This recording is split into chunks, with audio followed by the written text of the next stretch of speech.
para pasar ya al siguiente tema, pero no quiero dejar de recalcar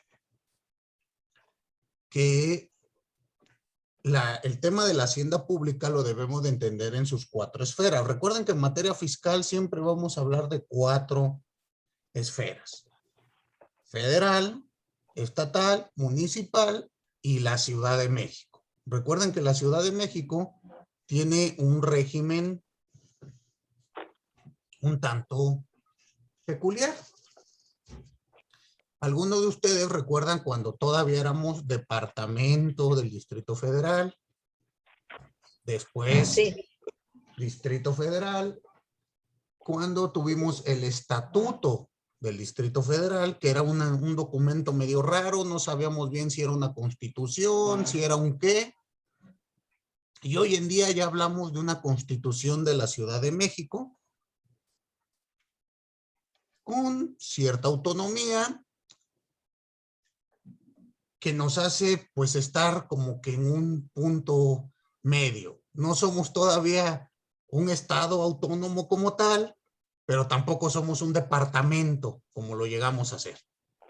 Hoy en día tenemos un congreso local, tenemos jefa de gobierno y nuestra división se hace por medio de alcaldías. Entonces esto, bueno, ¿dónde lo vamos a estudiar? En nuestra Constitución. Lo vamos a encontrar en el artículo 122 de la Constitución Federal, que nos habla, pues, de la reglamentación de la Ciudad de México.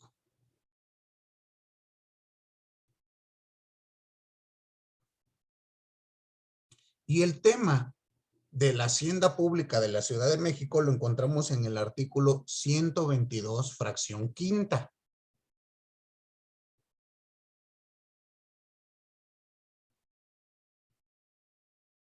Por favor, auxílieme alguien dándole lectura a este artículo. Sí, cómo no, maestro. Fracción quinta, artículo 122, Constitución Política de los Estados Unidos Mexicanos.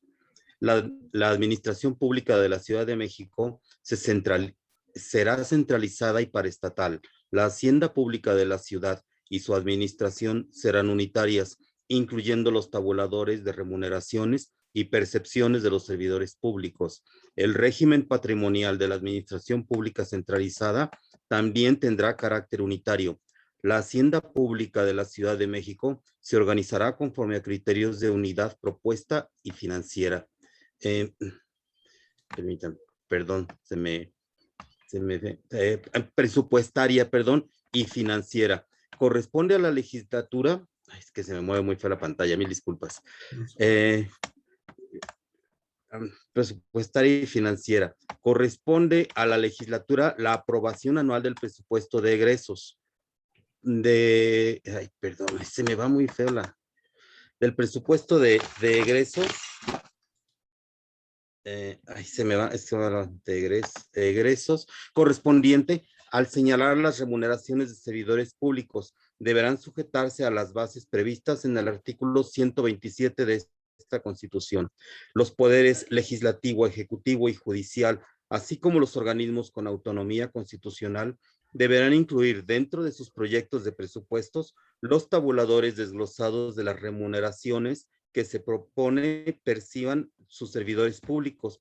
Estas propuestas deberán observar el procedimiento que para la aprobación del presupuesto de egresos establezcan la Constitución Política de la Ciudad de México y las leyes locales. Las leyes federales no limitarán la facultad de la Ciudad de México para establecer las contribuciones sobre la propiedad inmobiliaria, su fraccionamiento, división, consolidación, traslación y mejora, así como las que tengan por base el cambio de valor de los inmuebles y las derivadas de la prestación de servicios públicos a su cargo, ni concederán exenciones en relación con las mismas. Las leyes de la Ciudad de México no establecerán exenciones o subsidios en favor de persona o institución alguna respecto de dichas contribuciones, solo estarán exentos los bienes del dominio público de la federación, de las entidades federativas o de los municipios, salvo que tales bienes sean centralizados por entidades paraestatales o por particulares bajo cualquier título para propósitos distintos a los de su objeto público. Corresponde al jefe de gobierno de la Ciudad de México proponer al Poder Legislativo local las cuotas y tarifas aplicables a impuestos, derechos, contribuciones de mejoras y las tablas de valores unitarios de suelo y construcciones que sirvan de base para el cobro de las contribuciones sobre la propiedad inmobiliaria. Termina. Muy bien. Entonces, aquí encontramos que constitucionalmente la Ciudad de México tiene autonomía para establecer su hacienda pública. Recordemos que la hacienda pública es esta institución que se va a encargar de analizar cómo se recauda y en qué se gasta lo recaudado. ¿Sí queda claro? Sí. Sí. Maestro, buenos días. Sí. Disculpe, iniciando justo la fracción quinta, nos indica que en este caso la hacienda pública de la ciudad y su administración serán unitarias, y también indica que el régimen patrimonial de la administración pública centralizada también tendrá carácter unitario. ¿Esto se refiere y está ligado a la autonomía? ¿Es a lo que así lo debería entender, profesor? Sí, claro que la hacienda pública de la Ciudad de México es de carácter unitaria y autónoma. Autónoma de la federación, de los estados, de los municipios. ¿Y qué quiere decir que es unitaria? Que nuestra ciudad, las alcaldías, no tienen una hacienda propia. No pueden recaudar ni establecer contribuciones. ¿Queda claro? Ya ven que es parte del eterno problema que se tiene. Por eso, reitero, la reglamentación de la Ciudad de México es algo que nos tiene que dar mucho de qué hablar, mucho de qué estudiar, a lo largo del ámbito jurídico. Porque como queremos asimilar como si fuésemos un estado, pero no es así porque no tenemos municipios. ¿Sí me explicó? Sí. No obstante, ya tenemos un congreso local, no sé, estamos avanzando, tal parece, hacia ese lado. Tal vez en un futuro ya tengamos autonomía y las alcaldías se conviertan en municipios. Pero hoy por hoy, no. La hacienda de la Ciudad de México, ustedes lo saben, es una hacienda concentrada en la Ciudad de México. Las alcaldías no recaudan. Y el presupuesto se distribuye desde la propia jefa de gobierno por la tesorería de la Ciudad de México. Dígame, María Elena.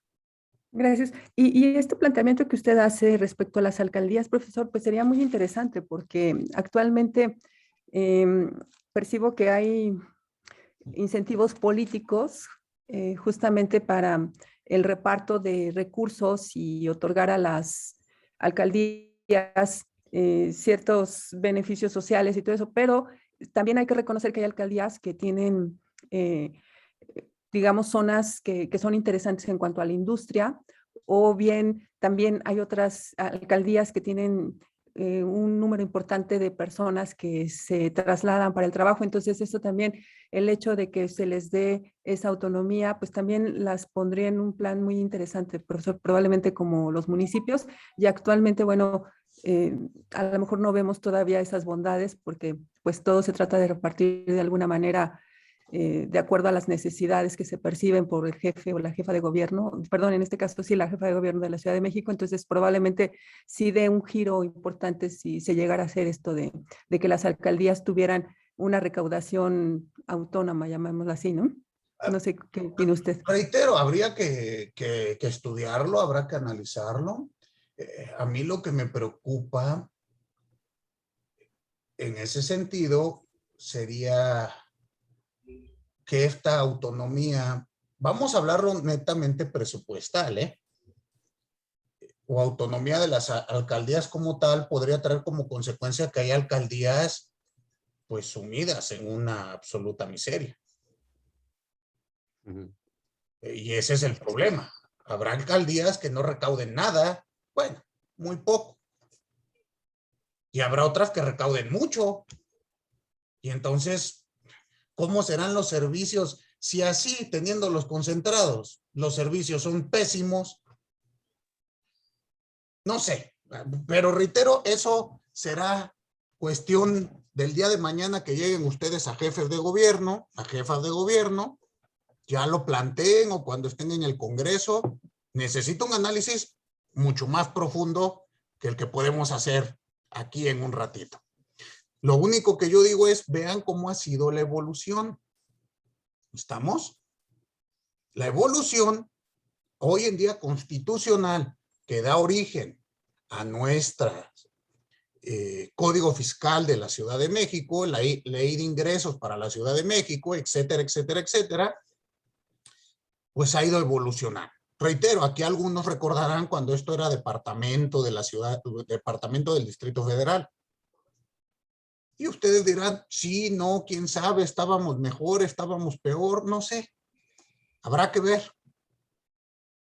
Entonces, estas cuestiones en el tema de los dineros, que pues como dicen ustedes, siempre hay intereses, eso no importa a qué nivel de gobierno hablemos, siempre el jaloneo va a estar duro. Entonces sí, habrá que analizar. Pero bueno, veamos nada más rápido cómo está conformada la Hacienda de la Ciudad de México.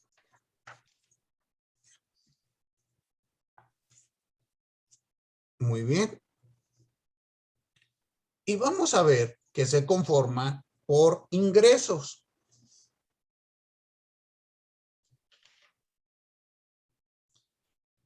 Vamos a tener dos vertientes del presupuesto de ingresos y por contribuciones. Al igual a la Ciudad de México le toca presupuesto por parte de la Ley de Ingresos Federal. Eso sí lo saben ustedes, ¿no? Y bueno, en el tema fiscal que nos interesa de sobremanera será cuáles son las contribuciones que puede cobrar la Ciudad de México. ¿Cuáles serán? Pues ustedes lo saben porque las pagan, ¿no? Bueno, los que viven en Ciudad de México. Pues en primer lugar, el impuesto predial.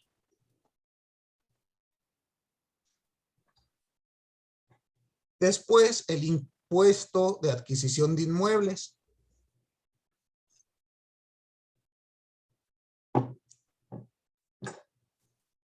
Posteriormente, el impuesto sobre espectáculos públicos.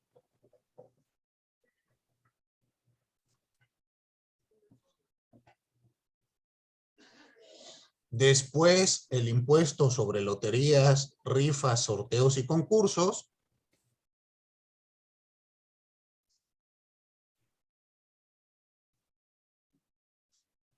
También el impuesto sobre nóminas.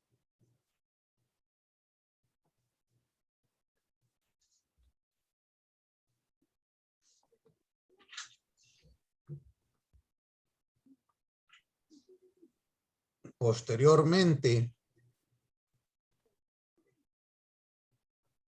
el impuesto sobre tenencia o uso de vehículos.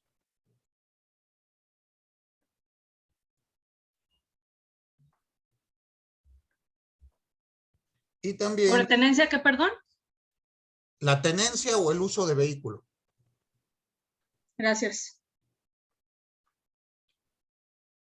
Y por último,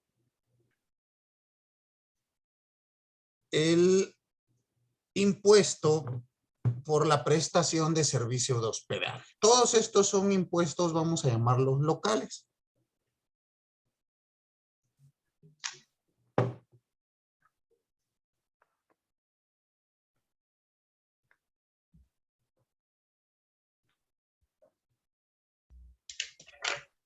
Además, cobrará derechos por la prestación de servicios. Perdón, profesor, ¿el anterior impuesto por la prestación de servicios de qué? De hospedaje. Gracias. Y servicios. ¿Cuáles son los servicios que cobra la Ciudad de México? Pues ustedes saben, el agua.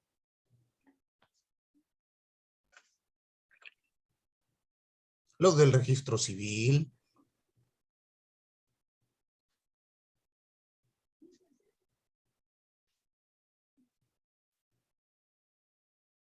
Los de control vehicular. Ya saben que ustedes tienen que pagar una verificación, ¿no? Sí, Pues todos estos son locales. y derechos. Los del registro público de la propiedad del comercio, del archivo general de notaría, etcétera, etcétera, etcétera. Todos estos pues, son ingresos que van a tener la Hacienda de la Ciudad de México. Ya vimos ingresos por impuestos, ya vimos ingresos por la prestación de servicios, también tenemos ingresos por contribuciones de mejora. Cuando la Ciudad de México realiza una obra y aumenta la plusvalía de nuestro inmueble en virtud de ella, tendremos que pagar contribuciones de mejora. Esta normalmente se paga junto con el impuesto predial. ¿Sí quedó claro? Sí. Otro ingreso son los ingresos no provenientes de contribuciones, como lo son aprovechamientos, productos o recursos crediticios. Aprovechamientos y qué más, profesor, perdón. Aprovechamientos, productos y recursos crediticios. Gracias. Bien, para servirle.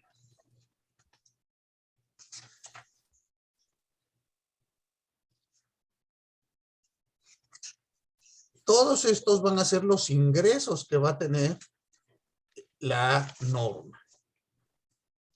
¿Sale? Todo esto va a tener nuestra hacienda. Hay que analizar, reitero, toda esta situación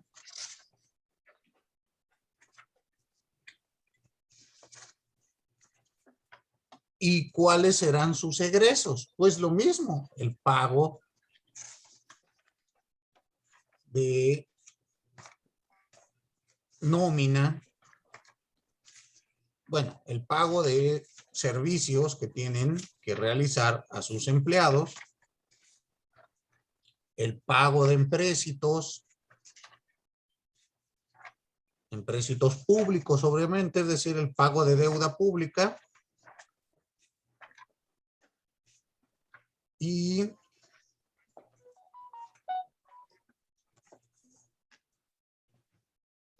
estas son algunos de los egresos que va a tener. Entonces, bueno, ustedes ya saben que existe también la hacienda pública para la Ciudad de México. Ahora, les pido por favor que sean muy atentos en el tema de los artículos constitucionales que hemos ido estudiando. Porque ¿qué ocurre? Que cuando les pregunto ¿cuál es el fundamento constitucional de la hacienda pública municipal? Me contestan artículo 31, fracción cuarta de la Constitución Federal. Yo sé que es el único artículo que les han platicado que tiene relación con la materia fiscal, pero ya se están dando cuenta ustedes que no es así, ¿o sí? Entonces, desde este momento les digo, aquel que me conteste esta pregunta con un 31, fracción cuarta, le voy a poner una estrellita en la frente. ¿Están de acuerdo? se va a ganar el premio al mejor estudiante del semestre. ¿Sí? Sí. ¿Y quién apuesta que me lo van a poner? ¿Quién se juega una apuesta conmigo? ¿Quién? ¿Nadie? No. Y con todo y que ya les dije que es la respuesta errónea, ¿eh? Van a ver. Bueno, con esto terminamos esta cuestión de la materia de la hacienda pública estatal, federal, municipal y de la Ciudad de México. Ahora, que se pueden hacer estudios más profundos respecto de estas contribuciones, por supuesto. Simplemente la forma en la que se paga, mejor dicho, en la que se calculan los derechos a pagar por el servicio del agua en la Ciudad de México, bueno, ha dado muchísimo de qué hablar. Ustedes deben de saber que en la Ciudad de México el agua está, bueno, estamos divididos nuestras colonias por distintos niveles socioeconómicos. ¿Sí lo saben o no? Sí, sí. Sí. Y entonces te dicen nivel bajo, medio y residencial o alto. Y si tú vives en una zona residencial, pagas más agua que los que viven en una zona de nivel bajo. Habrá que analizar. Cuando esta resolución, cuando esto ocurrió, se emitieron o se solicitaron diversos amparos en el sentido de que esta consideración del valor de tu inmueble es una cuestión ajena a la contribución y por lo tanto la vuelve inconstitucional. Porque el argumento es, yo lo que estoy pagando es un derecho. El derecho es el pago de la contraprestación de un servicio proporcionado por el Estado.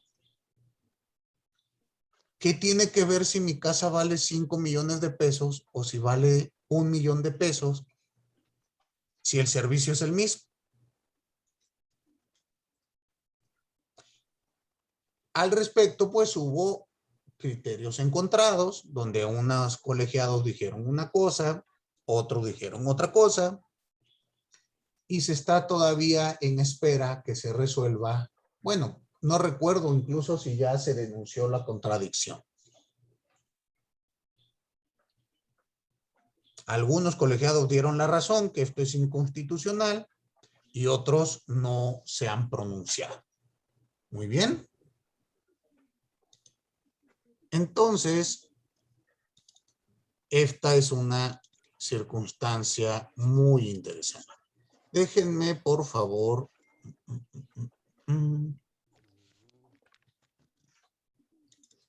pasarles un documento.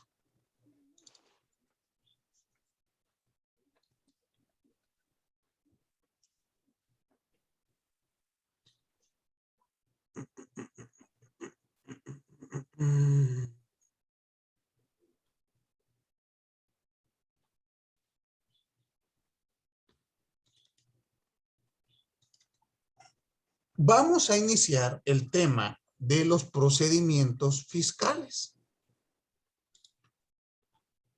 Y este es un tema que hay que analizar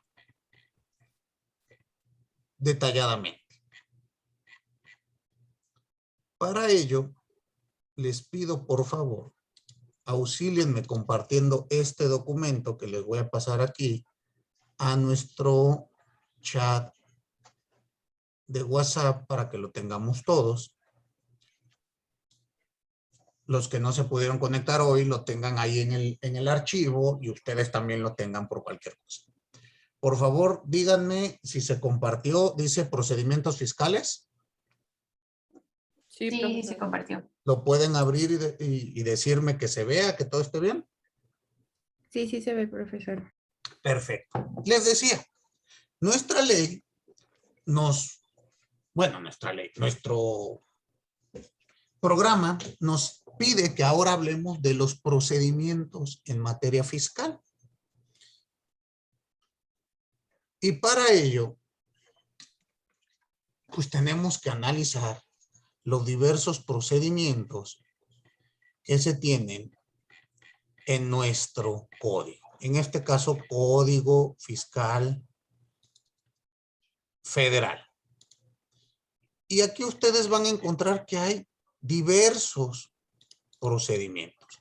Son alrededor de 30 y tantos. Entonces, no nos va a dar tiempo de estudiarlos todos. Le vamos a dedicar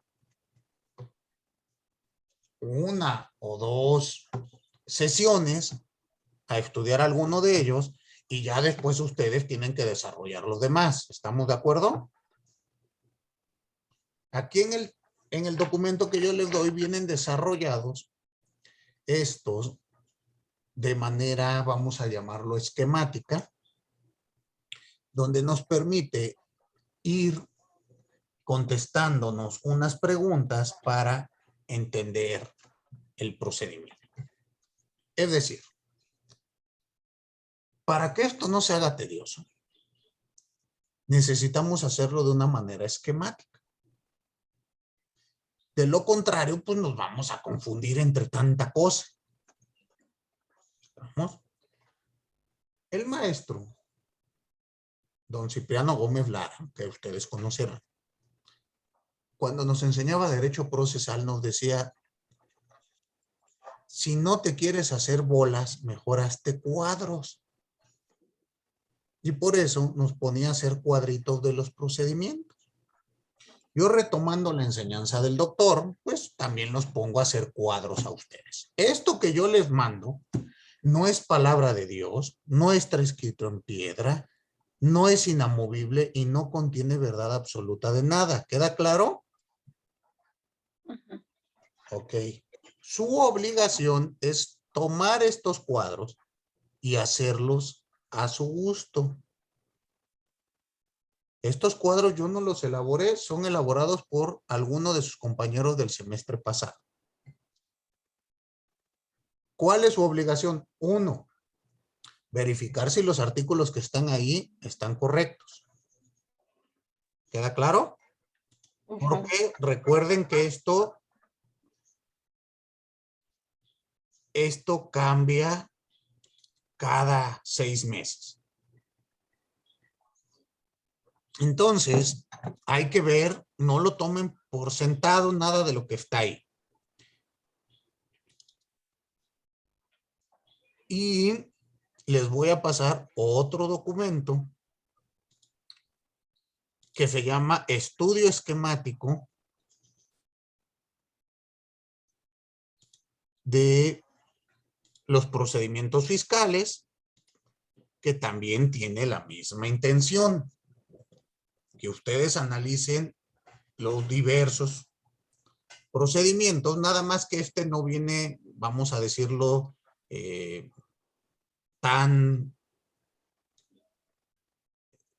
con tantos colorines y demás, sino viene más texto.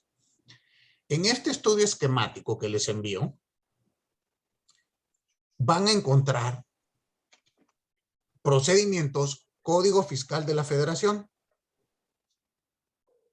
Código Fiscal de la Ciudad de México y Código Financiero del Estado de México. ¿Por qué lo hacemos así? Porque les digo a mis alumnos, pues normalmente son el tipo de casos que nos van a tocar conocer. ¿Están de acuerdo? Nos puede tocar uno federal, nos puede tocar uno de la Ciudad de México o nos puede tocar del Estado de México que vivimos rodeados por él. ¿Queda claro? Exactamente la misma recomendación. En este cuadro ustedes lo que tienen que hacer es ver si los artículos están vigentes. constatar que se refieran a esos procedimientos y hacer sus respectivos esquemas. ¿Queda claro? Si ustedes se dan cuenta, el segundo documento consta de 44 páginas. ¿Ya lo vieron? Sí, maestro. Y ahí, por ejemplo, viene la consulta en materia fiscal, que es con lo que vamos a iniciar.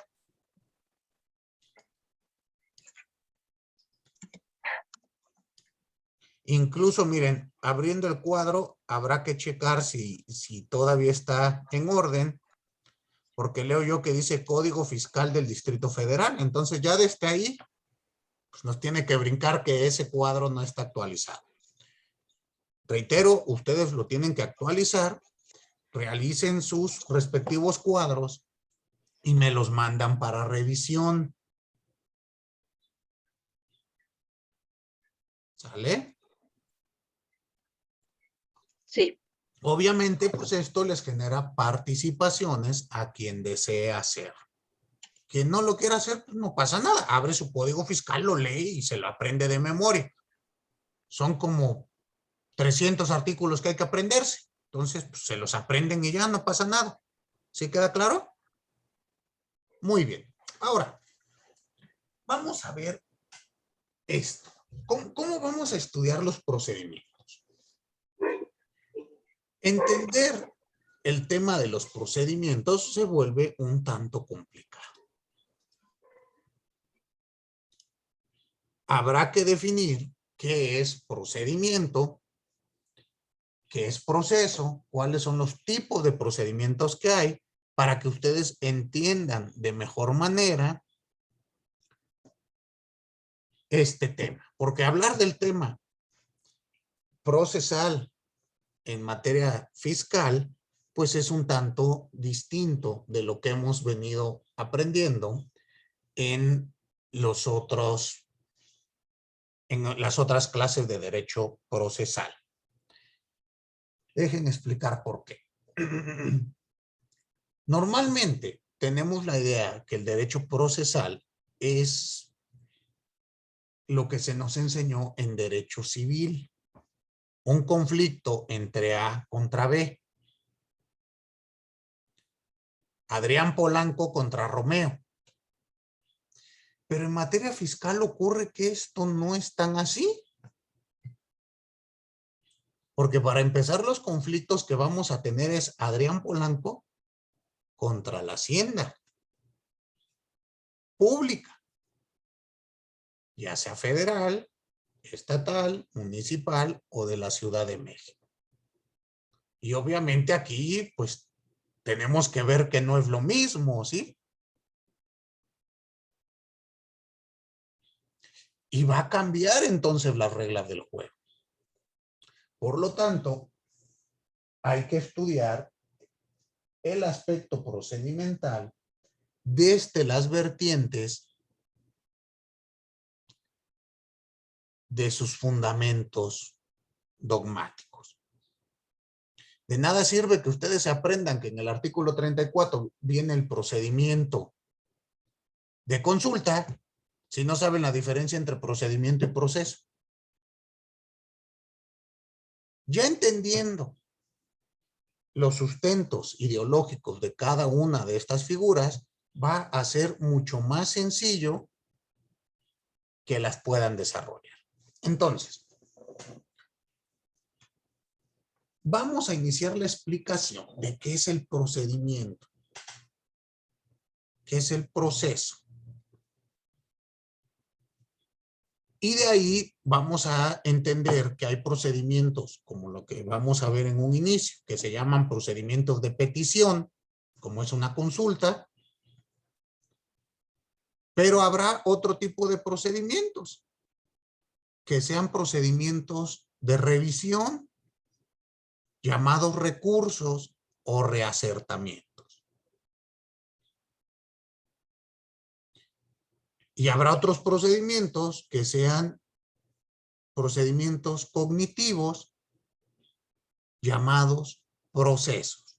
Entonces, para ir entendiendo todo esto, igual vamos a trabajar con cuadros para que ustedes lo vayan atendiendo, por lo que les pido que lean los documentos que les estoy enviando. Dejen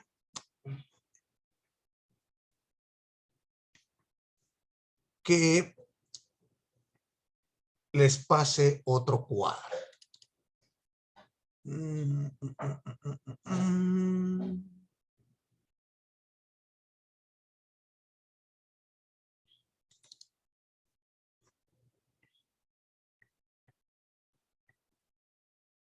Ok.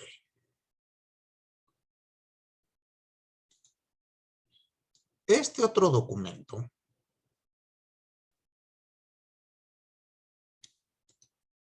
se llama Cuadros de la teoría de la impugnación.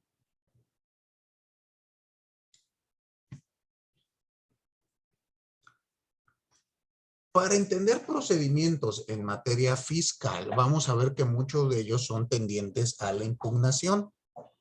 Entonces, vamos a estudiar aquí. Lo que me interesa de bote pronto, que vamos a ir explicando, es lo que viene a partir de la página 7, que dice tipo de instancias. ¿Ya lo vieron? En la página 7 del documento que dice cuadros de la teoría de la impugnación. Muy bien. Entonces vamos a estudiar y vamos a analizar los tipos de instancias. Lo primero que tenemos que hacer es entender lo siguiente. Díganme por favor si se comparte mi pizarrón. Sí. Sí, sí se comparte. Sí, se Sí, comparte. profesor. Muy bien. Piensen ustedes lo siguiente. Vamos a tener que en materia procesal existen diversos procedimientos.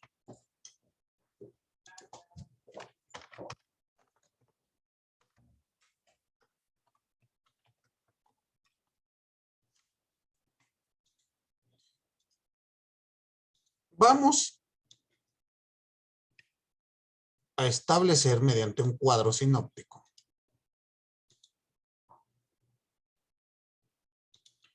que hay dos tipos de procedimientos.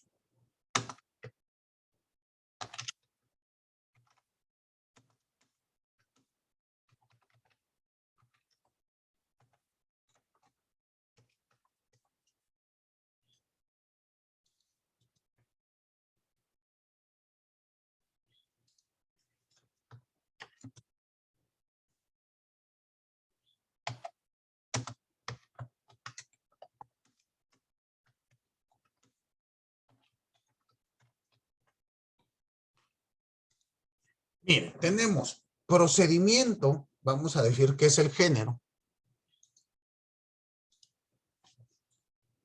y sus especies eran procedimiento oficioso o de revisión y procedimiento a petición de sujeto facultad. Hay que entender que en materia fiscal tenemos ambos tipos de procedimientos.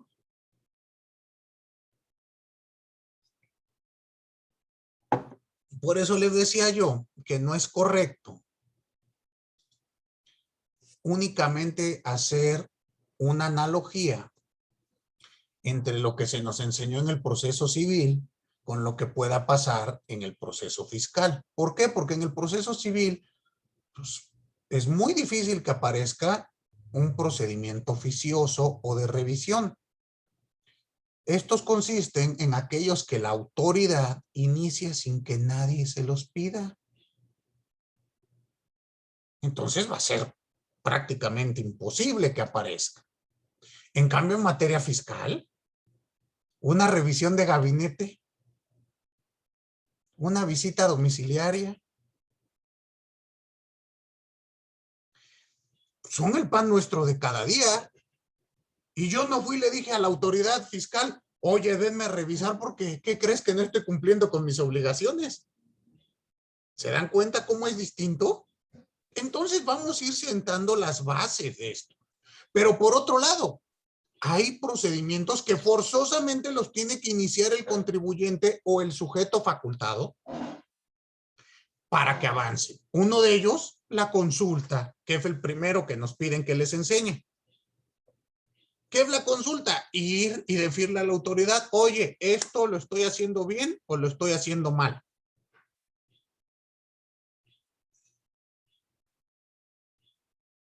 Entonces ya desde aquí tenemos que empezar a ver que si no llevamos una estructura en el estudio, nos vamos a confundir. ¿Queda claro? Partiendo de esto, tenemos que analizar lo siguiente.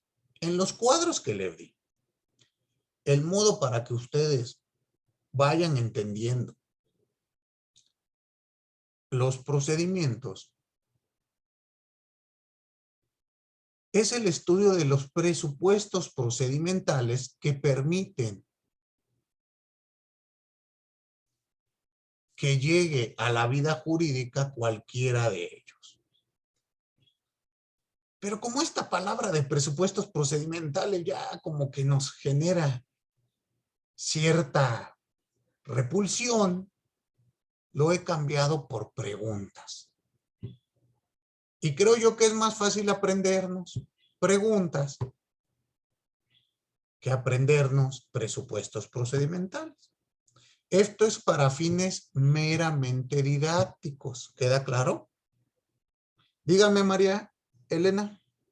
Gracias, maestro. Tocando el punto de la consulta que usted nos acaba de indicar, al dar la autoridad respuesta a esa consulta, aquí también aplicaría que en este caso se generarían derechos para el contribuyente o para quien hace la consulta partiendo de la respuesta de la autoridad. ¿Así lo tengo que entender? ¿O simple y sencillamente es una consulta que se hace sobre algo y que me da respuesta a la autoridad? La respuesta de la autoridad no es vinculante. Pero ya entraremos al estudio de cada uno de estos procedimientos, pero de bote pronto no es vinculante. ¿Sale? Es decir, si yo le consulto, oye, ¿puedo pagar 100 pesos? Y ella me dice sí. Y después me sale con unas facultades de comprobación donde dice que tenía que pagar 110. Pues, aunque yo le diga, oye, pero yo te pregunté, me dijiste 100, te van a decir, pues ni modo. Eso fue en una consulta. Pero ya que realicé mis facultades de comprobación, son 110 y tienes que pagar. Ya veremos para qué se utiliza la consulta. Muy bien, pero de bote pronto no es vinculante. Gracias, maestro. No, para servirle. Entonces les decía, ¿cuáles son las preguntas que debemos de aprendernos? Y así están desarrollados los cuadros que les envié. Ahora lo van a notar.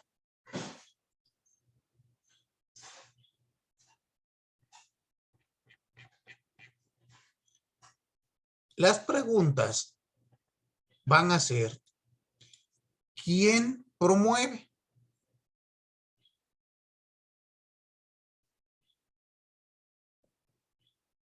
La segunda pregunta es, ¿ante quién promueve?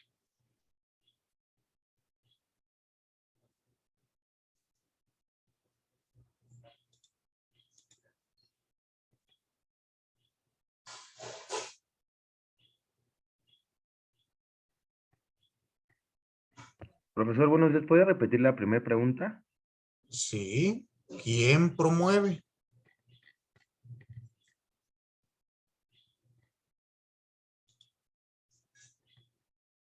La siguiente, ¿ante Gracias. quién promueve? La tercera, ¿quién conoce y resuelve?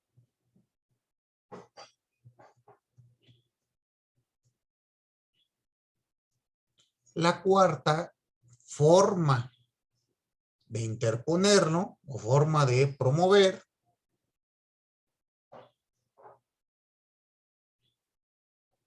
La quinta, plazo para interponerlo. Y la sexta, cuando procede.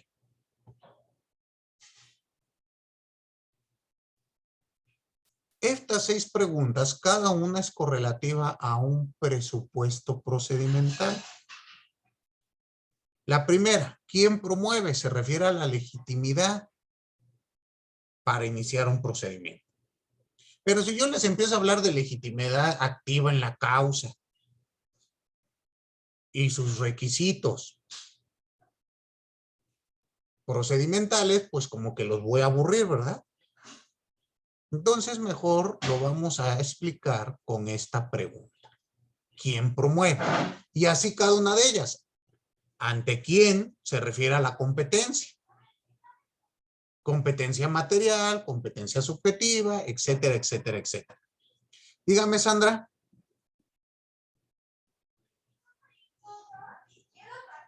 De hecho, estaba checando, bien dijo que estas preguntas vienen en el cuadro de PDF y ya lo vi.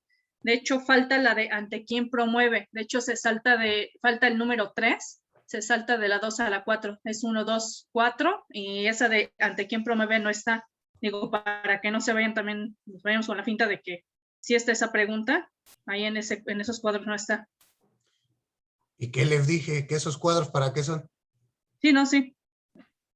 Entonces, ustedes háganlo. A lo mejor a la persona que los hizo, yo lo que leo es que los pone los dos en una sola pregunta. Ejemplo, la 2 dice, ¿quién conoce y quién resuelve? Entonces, no sé, así se acomodó esta persona. Ustedes háganlo con diagrama de flujo, etcétera, etcétera, etcétera. Las 6 preguntas, yo me lo explico así. No quiere decir que así es el mejor modo. Pero desde un enfoque procesal, cada una de estas preguntas tiene su respectiva correlación con los presupuestos procesales. Procedimentales, mejor dicho. Entonces, vamos a hacer el ejercicio con la consulta. Pero, antes de hacerlo, les voy a explicar qué se entiende por procedimiento, por proceso, por instancia. ¿Queda claro? Y eso ya lo vamos a ir checando con los otros documentos que les envié. El documento que dice cuadros de la teoría de la impugnación, ese es un documento que yo realicé, donde ya contiene una teoría o un esbozo de una teoría propia. ¿Estamos? Entonces, ¿qué quiere decir esto? Pues que no lo van a encontrar en otros libros. Porque luego me preguntan, maestro, ¿y eso dónde viene? Bueno, viene tomado de diversos autores, múltiples obras, que les iré compartiendo para que ustedes puedan corroborar lo que ahí viene. ¿Sale? Pero bueno, poco a poco les voy a ir explicando en manera muy sucinta, porque si no, no nos da tiempo de agotar nuestro temario. Pero este tema del procedimiento es muy importante para su ejercicio profesional. A veces me atrevo yo a decir, bueno, pues es lo que nos da de comer. Cuando tenemos que impugnar los créditos fiscales, defender a una empresa, etcétera, etcétera, etcétera. Muy bien.